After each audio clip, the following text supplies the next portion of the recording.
I'm a soccer guy now. Only because America, America's doing great. So, but I do love all the videos going around of like all these other like foreigners coming here and being like, America's actually kind of dope. Like they're like seeing like Buc-ee's or like mac and cheese, like all this stuff that we're kind of like not super proud of. Did you see where they're like the TSA had to make an announcement like, hey, if you're packing a ranch to go home, put it in your checked bag. You can't have it on your carry-on. Yeah, because they're all that ranch video was so funny, dude. Well, I think it's such an important reminder that a country is not the same as its administration. Yeah. Right. Like you can go most places that have a troublesome administration from a worldview perspective, and the people there are going to be cool. I think the average person is fine. Right. I think it's like something like this, like a common passion, like say around soccer, that's like a pretty ubiquitous around the world. Yeah. Is like more shows how humans are actually cool with each other, and it's just the leaders that are assholes. 100%. You know, and at the World Cup, like that's always been the power of the World Cup, is that really emphasizes that with people. Also, too, it brings together populations that would never see each other. Like when was the last time you would have a population of people from the Congo in the same space as a bunch of people from the UK? Happened yesterday. Yeah. Never will happen again, except for maybe during imperialism, which is not really the best time. Right. Yeah, it's not really idealism. Yeah, no, it's actually pretty cool to see. That was supposed to be my intro cued in. Cut that together, Max. I pressed the wrong button because they changed fucking... All right, what's going on, guys? Welcome to Collecting Keys. I'm Mike DeHaan here with my co-host Dan Austin and Dylan Cook. And we have a World Cup fever over here. Even Dan's into soccer. That's how you know that big things are happening. I will say, though, like just to round that off, it's probably a good time to get into it because I've been following soccer for, 25-ish years, since I was about 10. And I remember very distinctly a lot of the World Cup teams, 2002, where they were decent, 2006, like all these years where they just they always looked like they were hopeful. Like if anything happened, it was like, oh, we got lucky. This is the first time I've seen a team that's like, they're actually like good.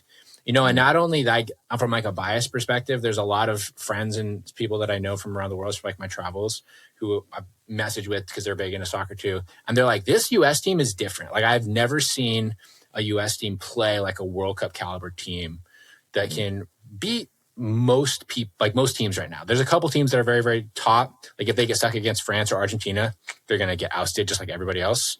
But they're playing Belgium on Monday, and tell you what, I think that they have a pretty strong chance, even though their best forward's going to be suspended. That was suspended. That was controversy in and of itself. That suspension. I know, dude. Like. Not biased, terrible call with the whole red card thing. If you guys missed that, you're not into soccer. I don't care. I'm excited about it. You can fuck off. It's my show. It was like there's been so many different iterations of that same tackle for the whole World Cup, and for some reason, that's the one that this referee decided to penalize. You know, there was literally the same tackle. Messi did it in his first game, and they like didn't even call it as a foul or review it. I don't know. It's like. It's always tricky. Like they have this VAR system where they like video replay stuff. Sometimes it works, sometimes it doesn't. I feel like using it for like red cards, if they've done a handful of times, is an abuse of that system. But it is what it is. You know, it's the rules, and they're going to try to like appeal it, but it's not going to get approved. I'm not a huge soccer fan either, but like I start to follow in instances like this. So it's fun. I mean, you got to be the bandwagoner, you know, and like also too, it's very, very rare for something like that to literally be in all of our backyards. Right. You know, and so if Dan and I go to the game on Monday, it's literally a 30-minute plane ride from us. And it's realistically, I would say it's probably the biggest game in U.S. men's soccer history, 100%. So you're going, right? Yeah, totally. Put on a company card. It's solidified. So I haven't done my research on the structure of the World Cup. Tell me how the bracketing works, like at a high level. So basically before the World Cup, there's qualifiers all around the world in all the different like continents pretty much. Okay. Teams that qualify, they go into like all these buckets and been basically based off of FIFA seeding. They pull them and they put them all into groups. At the start of the World Cup, everyone's put into groups of 4 teams. All the teams play each other once. The top 1 and 2 teams are guaranteed to go through. This year was the first time that they had more teams. So it was like 8 of the 12 third place teams in the group got to go through. And then your next game is basically the top seeds are playing the 3 seeds, and then the 2 seeds are playing each other. Okay. Right. And so then how it works is it's very much like March Madness style, where like winner takes all in each game and it narrows down. So we just had the round of 32, or that's continuing today. Then there'll be round of 16, then quarterfinals, semifinals, finals. That makes sense? Yeah, it makes perfect sense. I just didn't get the play-in part with like the buckets of 4 teams. That's the part I guess I didn't understand that. Yeah. So basically how it works is they can either win, lose, or draw in that. If they win, they get 3 points. If they draw, they get 1. If they lose, they get 0. Whoever has the most points goes through.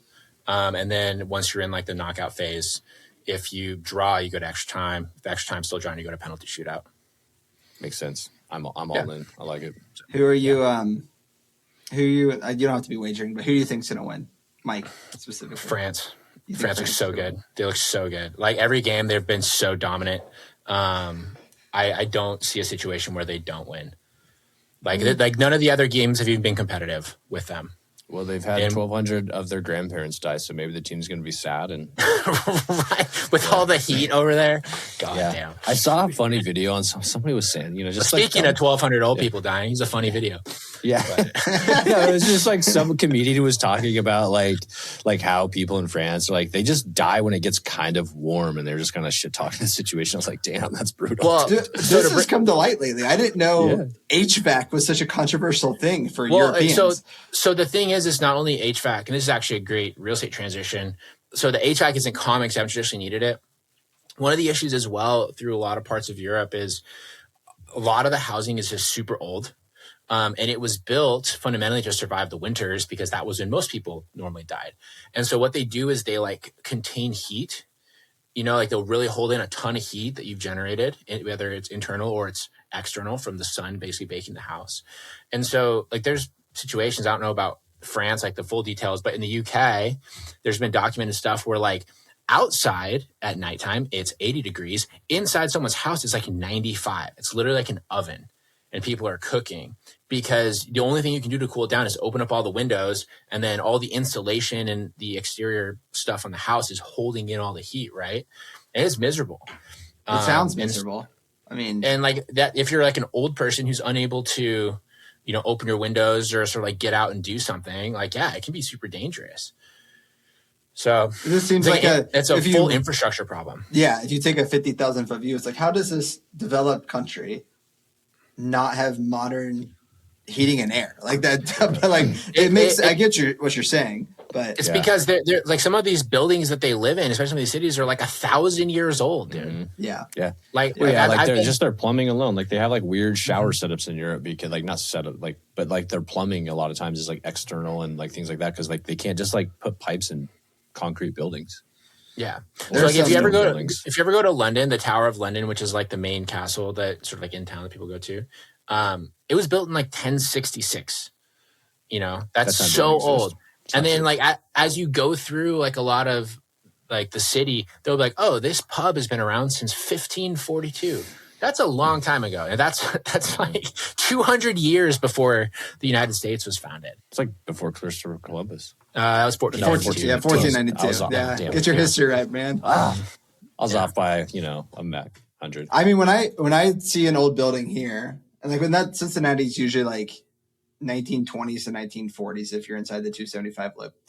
And it's on boiler heat. And if you're planning to put a full ductwork, full HVAC system in, that's 20, 30 grand just to do that in and of itself. So I understand why. Imagine that with a building that's 800 years old. Yeah. Where they can't even fathom the concept of plumbing and HVAC when they built that thing. I've never witnessed it, but I know in Europe too, they have a lot of these units they install in their walls or in a window. It's actually a generator. And then also it can provide power. And it's a heater. So it runs, and then it runs and then it actually heats the homes and stuff. Because they have all these different unique use cases where we don't really have that in the US because we don't have anything that old that we can't just poke a hole in the wall or add HVAC to. There's a lot of stuff there. So yeah. Do you think that there's much of it has to exist in some capacity? I've literally never met anyone that does this house flipping in Europe or in other places. It has to happen. It has to, but yeah, no, I've never heard of that. Every country's going to have their own version of crazy cat ladies with hoarder houses. So Yeah, people need to buy those houses too. I think there is some of that, but if my instinct would be accurate, which it always is that like there's a lot more there's a lot more dense populations in like the city areas where they have more like apartment buildings, like you're saying, Mike, or like maybe it's a 500-year-old building that's been converted to apartments and maybe some other ground floor stuff. There's less urban sprawl, where in America we have the suburbs where you can like go and flip a shitty house, but it's like if like land barons or property owners own these buildings, who's flipping them? And also they have property rights, right? Do they actually have deeds that transfer? Like the government doesn't own any of the house. Like I'm sure they own some of the housing stock, but like I don't know who. Yeah, I mean, I'm sure they do, but it's like America's economy is very focused on real estate. That's not the case in other countries. I agree. Well, one of the big things that's different in a lot of spaces is the mortgage industry is completely different, right? Like you won't see a 30-year fixed mortgage most places outside the United States. It's because they don't have the U.S. dollar. Yeah, totally. I mean, they don't have mortgage securities. Mm-hmm. Yeah, a lot of them will be carried by banks or private companies. And so typically it's like a 5 or 10 year adjustable, or even like a 5 or 10 year balloon on a loan. And it can be amortized over 30 years, but it's not going to be fixed. Although there's some countries that are different. Like I think it was Italy. They have these like 50-year mortgages that you can get, which they call like family mortgages. And the whole point, you're supposed to buy a house with your family and then have it there for like a couple generations. But that would influence the ability to buy and sell houses there a little bit, just because it's not as flexible. Also too, like in the UK anyway, home ownership isn't as common. It's just like a lot of people are just like renters, and that's how it works. But to your point about like the sprawl, once you get outside of London, you know, and there's some of the bigger cities, there's like small towns and neighborhoods and stuff that are not unsimilar from what you see in the United States. You know, people have backyards and they have like their garage and they have like the full setup. They're not necessarily modern houses like you'd see here, but they're not like completely different. You know, it's not like a land baron. It's not like they have like the local rich dude with like a monocle and like a curly mustache that like walks through and collects his money from the peasants that live there.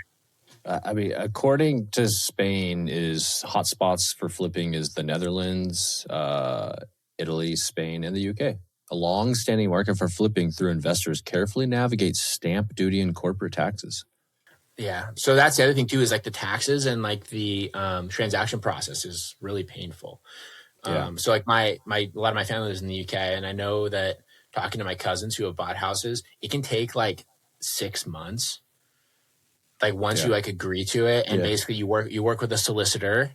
You know, they don't have real estate agents. So basically you make the offer and then you have a lawyer that does everything. And then once you do have like the stamp duty that you pay and you do all this kind of stuff, it takes a long time to get transactions done. You know, it's interesting. I actually, I'm going to forget who I saw talking about this, but it was just some dude that was talking shit about real estate, like old guy, like why he hates real estate. And he's like, the transaction costs of real estate are outrageous. And I was like, good point. Cause I can go on Robinhood and buy a stock for like basically no cost, right? To me. And I could now own that asset in real estate. You cannot buy it without a bunch of freaking bottom feeders chipping away at it with all their fees. You got real estate fees at 6%, and you got a bunch of people dip their hands in there. You got transaction coordinator fees, you got title fees, you got escrow fees.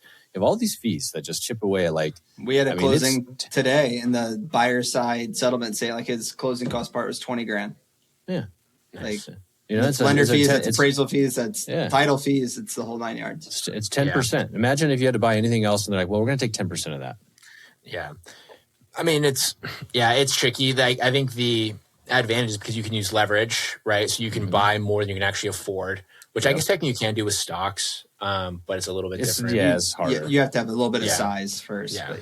But like the average person, you know, can just go and buy a house that they're not going to be able to afford for the next 20 years if they had to save up the cash. They can go buy it. Yeah, it's just like a whole frustrating thing because, I mean, you talk about then your property taxes, then your insurance, then your maintenance. Like, it's an expensive endeavor, but I think that is inherently why you do have to buy it at the right price, which is what Dill Pill does over there, getting deals at discounts, you know? I mean, but you got a lot of people. I mean, shit, we're lenders. There's even lender fees. And those fees also aren't just like the lender making a profit. There's fees that the lender has to pay to people and lawyers and all that stuff. Yeah, and this is a thing that we've discussed recently, which has been kind of funny, is we had this borrower. He was like the worst person I've ever worked with in my life. He just thought he was like the smartest. Yeah, he was like, thought he was the smartest dude. He was definitely like autistic or something, the way that he like wrote these manifestos to us about how much we sucked. But like these rants were just like insane. So bad. Like it's something that you would find like you see in like a movie where they like walk into a house and there's like a bunch of shit like scribbled on the wall. That's basically how it read. But on this deal, he was really nitpicky over these like really small costs, and he kept calling them junk fees. And this made me sort of realize that, like, I used to think the same thing when I was a borrower, but there is actually a lot of costs that go in on the lender's side that you don't fully know. And even like you look at like a processing fee and it's like, oh, that's a junk fee. It's like, no, I got to pay someone to do that job.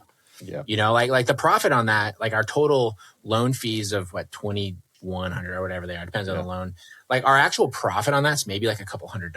The rest of it is all actually going to third-party vendors or to staff or to commissions or something. Credit report, background check, flood certifications.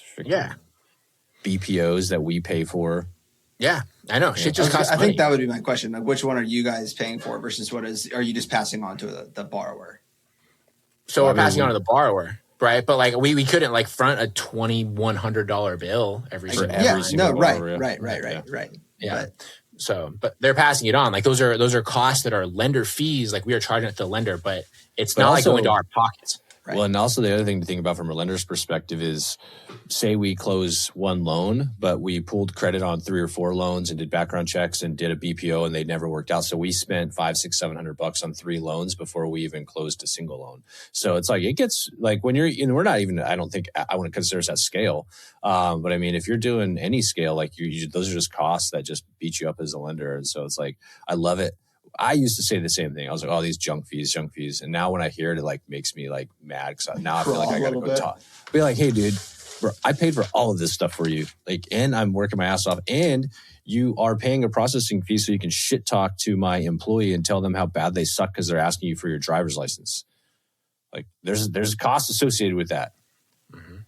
Yeah. You know, or even from my title company's perspective, where they'll have all these fees, and like, I don't really know what they're paying for. They have the reports and everything else. What they're ultimately paying for is for when they get things wrong and they lose, and they are now out a bunch of money. And a very real example of this is we talked about on the show, we had this deed theft situation last year where the title company did everything right on their due diligence. We had no idea what was going on.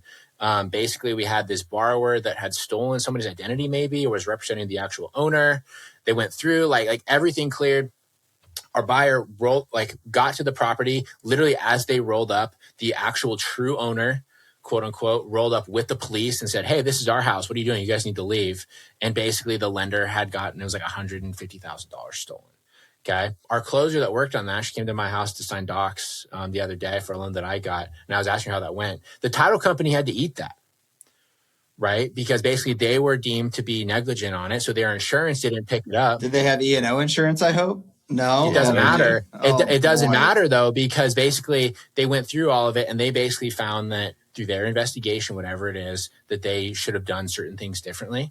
And so they're posting $150,000 loss to the title company on that deal. I mean, I would hope that they go after the illicit borrower, but there's no guarantee you're going to get that money back. Well, who are they? Yeah. Right? Like it was a fake person, but like this person had gone as far as like on the house, they had like a HELOC that was under the person's name. They got like a HELOC statement. They called the bank to check out it was a real statement. Oh my! They don't think this person was a real person, or it was somebody that's maybe deceased, and you have somebody that was impersonating them.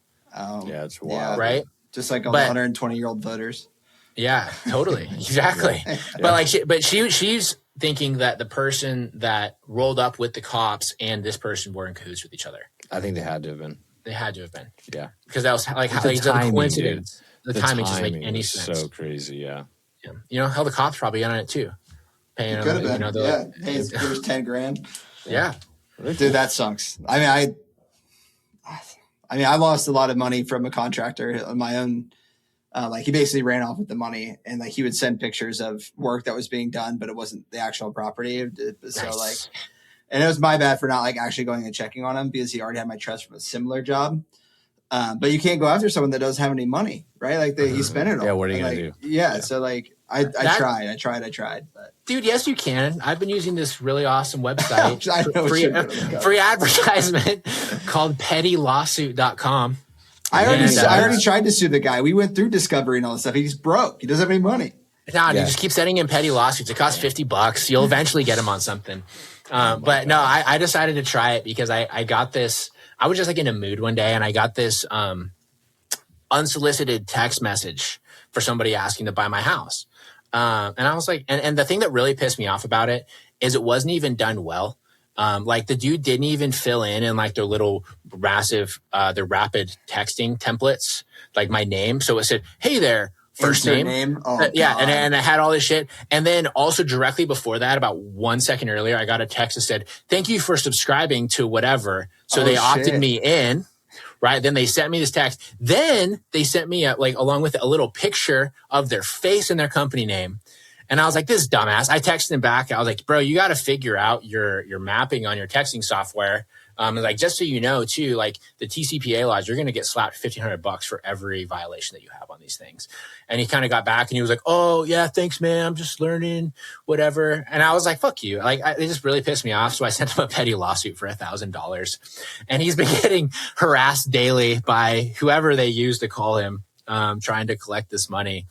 And I don't know, hopefully I'll scare him enough to either do it correctly or like do real marketing and not just be a freaking idiot. I want an update on this in 2 weeks or whatever. Yeah. So right now I have 13 days left on it before it gives me the ability to file it with the court directly, which I guess they prepare the case. But it's really fun because I can like listen to the transcripts of him talking to like the lady. I'm like, this is really great if you're like a passive aggressive person. You know what else frustrated me with the whole wholesale industry the other day? There's two things. The first one is one of the companies here sent out a deal and they had like, asking price at the bottom. And I knew the house, I knew the area. I had already been in it before. So I called him. I was like, I'll buy it right now. Like, send the money, send the MD, I'll buy it right now. And he was like, oh man, we've been getting blown up. Like I'm going to have to do the walkthrough on this. And so they ended up doing a walkthrough. I got outbid by a lot of money because they underpriced the deal.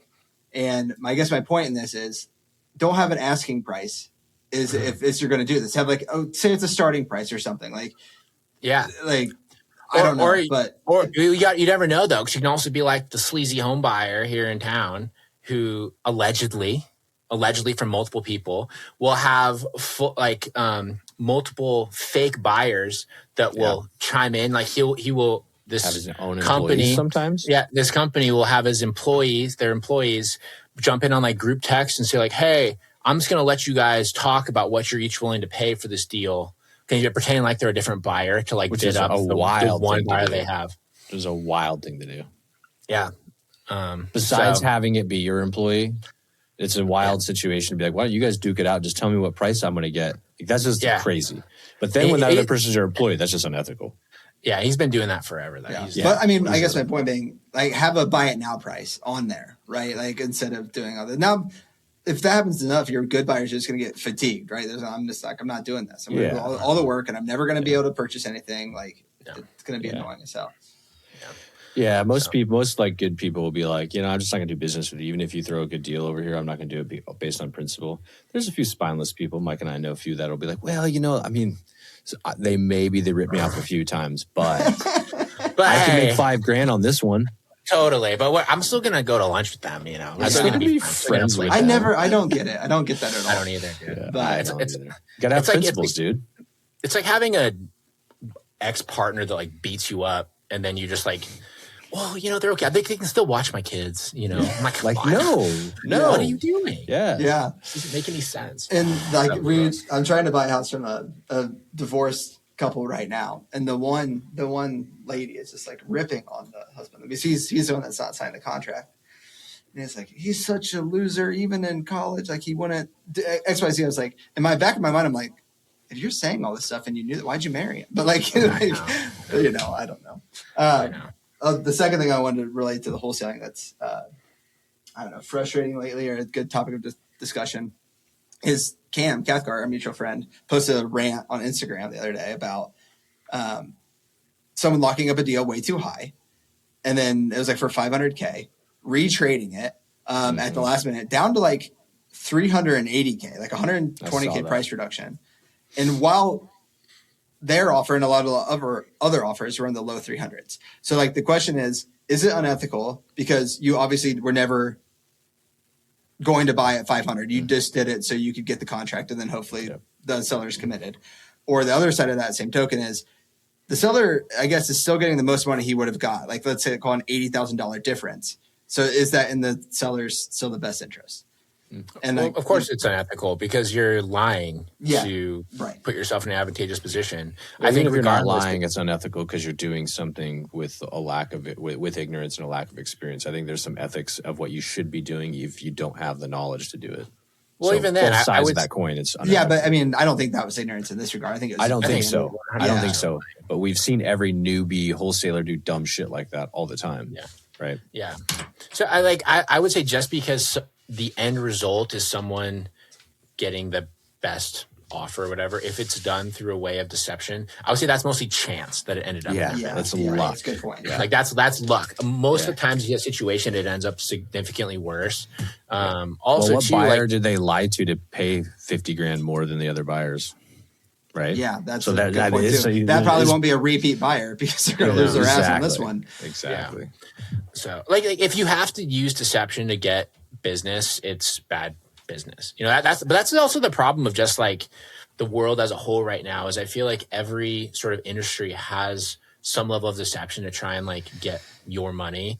You know, like whether it's the roofing company or like especially like all like the hard sales. We got roofing, we got the bug treatment people, we got the fucking solar panels. Like, well, last time's a solar panel dude came to my house, which is laughable that people get solar panels in Washington State. He literally came and he goes, "Whoa, so you haven't heard about how they're making a Vista shut down the dams?" I'm like, what the fuck are you saying, dude? I'm like, no. I was like, I used to work at that utility. That's an idiotic thing to say. It's so stupid. You know, such and like bad sales tactics. Just like making up stuff, or like they'll always come around with like the bug stuff, and they're always like, "Well, I noticed up here you have like a start of an infestation of wild field crickets. I don't know if you've ever heard of those. They're a big problem up here."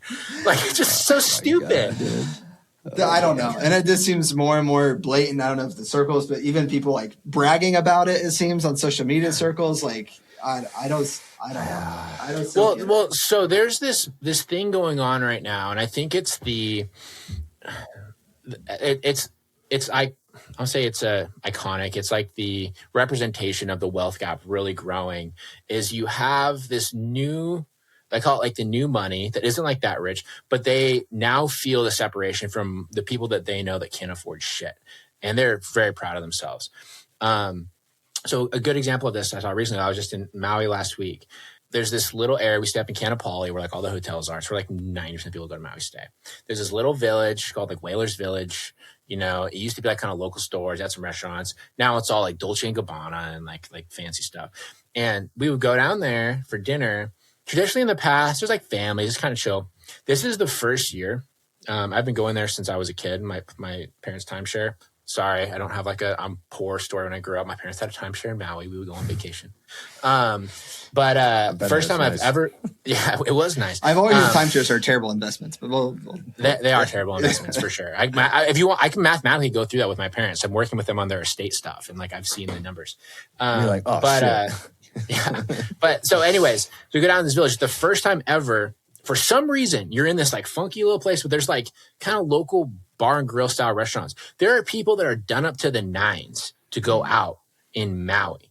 Right. Yeah. And so they're like got their $400 handbag. They got full makeup. They got their dresses. They got like the heels. There's dudes that are wearing like chains, like gold, and like fucking this stuff that doesn't make any sense. And I'm like, who are these people? Yeah. Who took them out of Miami and brought them to Maui? And they're explicitly there to be seen. Yeah, to show off whatever phantom wealth they have. Yeah, and I spent a lot of time talking with my wife about this. And we were out there with some friends about like, what is that? And ultimately, I think what I've landed on is you have these people that are doing fine. I won't say they're doing well. They're doing fine in this period of time where there's so much talk around affordability and inflation. Here's how bad things are. And they're like, well, I don't feel that, so I'm the fucking king. And they want to make sure that everyone around them knows that. You know, and it's just like a really sort of weird dynamic. I am shocked the older I get how much people frame all of not just their success and stuff, but almost anything without quantitative numbers. It's all qualitative of how they feel. All qualitative, and totally. And there's not like you could look up Federal Reserve data of like, okay, I'm this age, I'm this demographic, I could be in this tax bracket by net worth or, percentage of net worth. Like you could look all that stuff up if you want a real gauge, but like, it's just how much money is in my account and how much can I spend and look affluent. Yeah, well, I mean, there's a lot of psychology to that, right? There's the old saying that you buy the hype, sell the news. You know, like if you learn to leverage that social view or that psychological confidence that a lot of people have, and you understand how it works from like a larger mentality amongst the population, that's easy to manipulate. I mean, that's like what it's like a lot of big companies monetizing real estate guru personalities. Totally. 100%. It's an interesting perspective because it seems like a lot of that and like what you're talking about is people's willingness to spend money and show off their money. And I don't necessarily, they don't all have to be showing it off. Maybe some people just like, they love to look nice. Like that's their thing. And that's how, I don't know, maybe. Right. But like how they spend their money is correlated to how much more they think will come in the future. You know what I mean? Yeah. If you have a well-established net worth and a lot of money too, like you feel comfortable. Say you're a retired person, you did well for yourself and you got a nice nest egg and you're going to release some of that cash into the market because you feel good about what you've had and you feel good about your future runway. Same thing goes for younger people who are spending money. It's indicative of like how much more they think will come. And a lot of times there's no data behind that. And that's like the American economy right now it's like doing really, really well compared to the rest of the world. For some reason, and I don't know. I know a lot of AI spend has been in there. By chance, I can't remember who everybody can like tell me who I'm quoting because I always forget who it was, but recently was saying that by chance, corporate companies in America were able to absorb the additional cost of the tariffs. So it wasn't really passed on to the American population by no doing of like planning. It's just because like that's kind of luck how it worked out with where these corporate companies were with the growth they saw with AI and all that stuff and implementing AI, meaning how they were able to save money. So it's an interesting perspective. And so it's like, it's just kind of how you feel is how you spend your money. Yeah. Well, and there's no logic behind it. Yeah. I mean, I think that is valid point where like people are spending it based on what they think is going to come in the future. That's why you see a lot of these, athletes, like really big name people that have these incredible earnings in a short period of time and they lose it all, as they don't understand like things are finite. And just because you've done something right now doesn't mean you're going to do it into the future. And the debts do pile up and they end up costing you more money because of interest and fees and everything. And are you peaking right now earning wise? And it won't be like this forever. I think there's some of that too, where people forget, like you don't know when you're peaking. You might peak as an athlete. Like that's a big thing. Yeah. And like also too, what is that splurge you're spending your money on compared to your actual income and net worth that is booked for like today? Yeah. Right. Because I think that's a lot of thing too, is to your point, they spend their future earnings, not their money they actually have like right now. Yep. And that's, just I'll get more. I'll get more. My pay is going to increase. I'm going to do so much better. And I love the optimism. Well, because I wish I had that confidence. Wholesaling, I'm like, am I going to go broke? Like, every week, like, in that business, especially. Yeah. It's like, my credit card bills, used to be my actual salary. So like, it's the cash, like we talked about, cash conversion, like with this business and real estate in general. Is a lot. Yeah, and I think this is where I have my mind has been is like, is that I don't think that logic necessarily prevails when it comes to economic growth all the time. When you're looking at it purely from like the United States economy, which you can choose to invest in, whether that economy is in real estate or the economy is in stocks and bonds and other companies, like it doesn't have to be logical, and it could go up and you could make money. You can't necessarily follow the math, and we're living that right now. And that's kind of where I'm like, well, it's not saying that it's going down. There is that old British dude that I've seen on the news recently talking about how the American economy is going to go down by 70% or something like that. I don't know if you guys have seen that. I don't know. He's like a billionaire manager. He's from Europe. He doesn't know shit. They don't even have air conditioning over there, dude. Yeah, Daniel. Who's he? Who's he? Who's he to tell me? If he was smart, he would have fixed that problem so they're not all dying of heat stroke in their homes. Thanks for saying it all for us, Mike. But like it's just sometimes it's not logical. No, I mean, and I just looked it up. So it was Daniel Kahneman won the 2002 Nobel Prize in economics for basically introducing how do I say it? Like psychological factors into the world. Like basically, if people feel richer, they spend more money, which then is a feedback loop in and of itself. Right. Yeah, and I think in that sense, it's almost like a pyramid scheme where if there's nothing if nothing takes your knees out, like if people are always willing to come in at the bottom of the pyramid and keep feeding it, it doesn't necessarily have to go to zero. Yeah. Well, it's funny, like now that you say that, because there's like little things that exist that are designed to make you feel richer so that you get more products.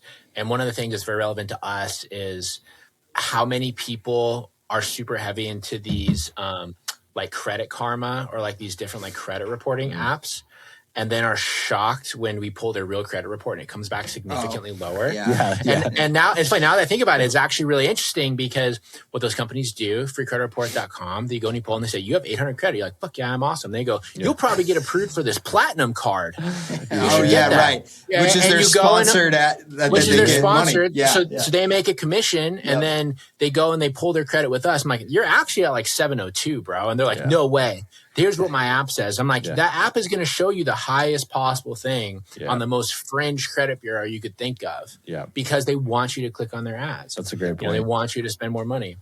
That's great. Everything's a lie. God damn it. Everything is a lie. It's a pyramid scheme. Just get towards the top. That's the goal. Yeah. Right. So, cool. Well, anyways, interesting conversation today, guys. Anything else to wrap up before we go? USA. I'll look at tickets right after this, Dan. Yeah, please do. It's going to be expensive, just so you know. I bet we end up spending close to $9,000 to go. Fuck off, dude. Seriously? For a ticket? It's once in a lifetime. When's it? No, it's going to be for both of us plus flights. God damn. It's a business expense. Come on. It's a write-off. Yeah, but the business expense is also my income.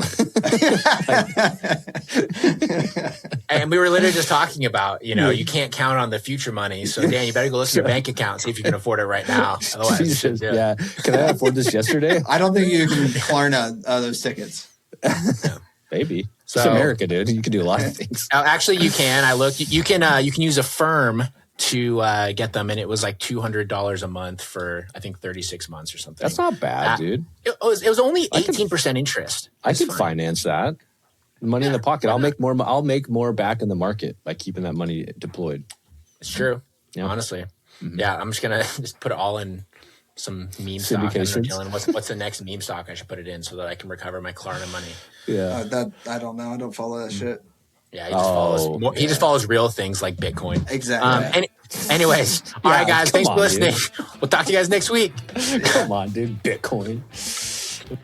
This episode is sponsored by Sir Lancelot LLC, also known as SLA Capital, which, if you didn't know, is Dan and I's private lending company. So yes, we are sponsoring our own show, but what you going to do about it? It is our private lending company that offers hard money and DSCR loans to real estate investors of all types. So you can be a new investor, an experienced investor. You can be buying flips. You can be buying rentals, whatever. We can do everything. And not only that, but the rates that we offer are just as competitive, if not cheaper, than pretty much every other company out there. So whatever big company you've been working with, bring us their term sheets and I guarantee you that we can probably beat it. We have the same connections they do. We just don't have all the overhead and middlemen. So if you want to come and check us out, go to slacapital.com/keys and I will know that you came from the show. And by seeing that you came from here, when you get to closing, you will save $500 on your first loan with us. So slacapital.com/keys, we would love to fund your next deal. Thanks for listening, everyone. If you want more from us, you can shoot us a follow on Instagram. I am at Mike_invest. Dan is at InvestorManDan. And Dylan is at Dylan_does_deals. Shoot us a follow and send us a DM to let us know what you think of the show.